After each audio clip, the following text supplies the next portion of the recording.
do samyama This on it. Maha When you do samyama on the light in your inner space, first thing you will is notice, spiritual even your lullaby for subtlest you to thoughts fall and into moods and happenings in samadhi. your system, you will start understanding. Suprabhatam, wake up Just song few for minutes, spend a few minutes on Paramashivam observing to that wake light up ball in you. inside your inner space. Just Same light ball that you remember saw outside this one will now be in powerful your inner cognition. space. This Mahavagya puts me in samadhi. This is spiritual lullaby for samadhi and Suprabhatam, wake up song for Paramashiva in me. For Paramashiva to manifest. With this one spiritual powerful cognition, chant this Mahavagya.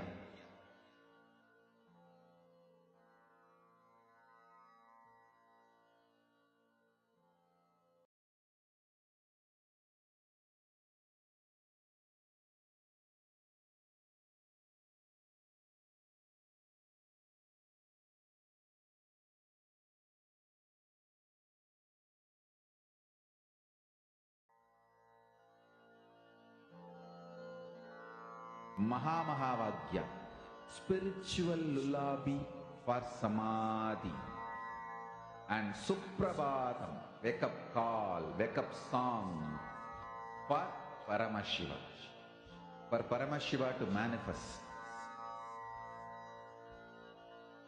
With this one spiritual powerful cognition, chant this Mahavagya. Om Nithyananda Paramashivoham. Om Nithyananda Paramashivoham. Om Nithyananda Paramashivoham.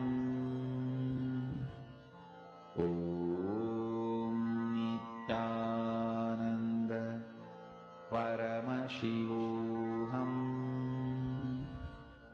Om Nithyananda Paramashivoham. Om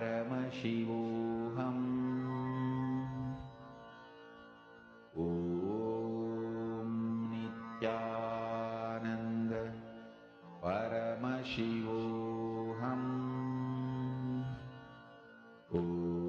Om Nithyananda Paramashivoham. Om Nithyananda Paramashivoham. Om Nithyananda Paramashivoham. Om Nithyananda Paramashivoham. Om Nithyananda Paramashivoham. Om Nithyananda Paramashivoham. Om